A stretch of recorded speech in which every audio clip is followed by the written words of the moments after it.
unromantic husband without being sinful. This needs a counseling session, unfortunately. See, a lot of the sisters neglect that the nature of men is different than the nature of women. These are from Mars and these are from Venus, as they say. Though they have two arms, two legs, a head, usually a head, hopefully, but they're different in nature. The guys, when they sit together, they speak about everything except their emotions. They speak about cars, real estate, their work, how much they earned, what they bought, what they sold, but never talk about their inner feelings. While women talk about nothing except such relationships. So-and-so divorced his wife. So-and-so got married to a second wife. So-and-so betrayed her husband. So-and-so did this and did that. My husband forgot my birthday, our anniversary. My husband did not know when my first child was born, etc. All of these things, this is how they think. Women are emotional by nature. And this causes a lot of conflict between the spouses when they fail to understand the nature of the other party. The happiest of husbands is that person who always remembers and anticipates and always has the upper hand. So he always texts his wife, I miss you, I love you. He always remembers that her sister's wedding is next week and he takes the necessary preparations and buys this necessary gifts and remembers such important events. And the best of wives is that wife that overlooks when her husband forgets that they've been married for so long.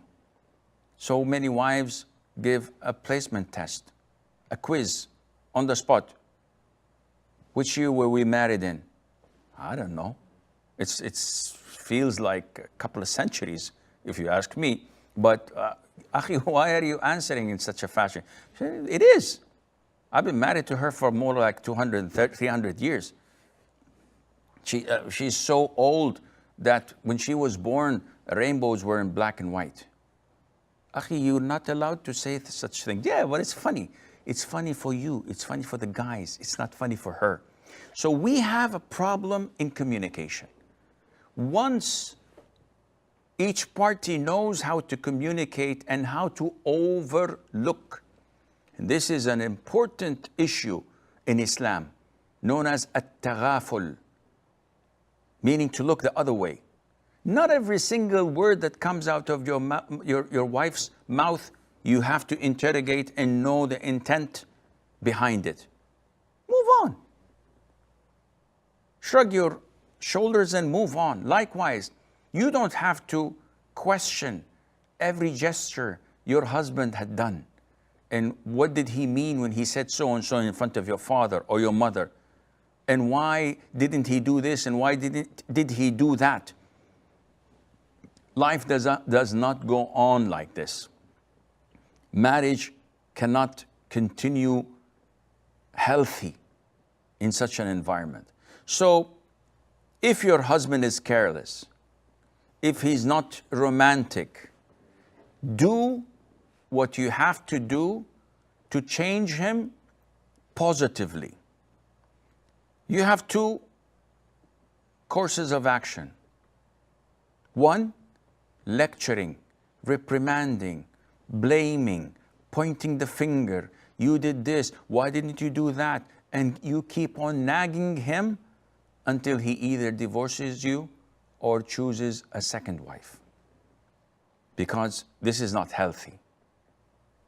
The second course of action can be that you deal with him in a positive way. If he's not romantic, be romantic without waiting for a response. So if he comes on a special night, it's nice to have candlelight dinner. And he would notice, maybe he would not comment now, or in the 5th time, or on the 10th time, but he notices and enjoys what he sees. If you buy him a gift, if you put a rose on his pillow, if you cook him good meals, and always be presentable in how you look, applying body lotions, perfumes, wearing your hair in a nice and tidy way, putting a nice dress on, he'll notice this. And after a while, he would be enjoying it. And after a while, he would be forced to reciprocate, whether you tell him or not.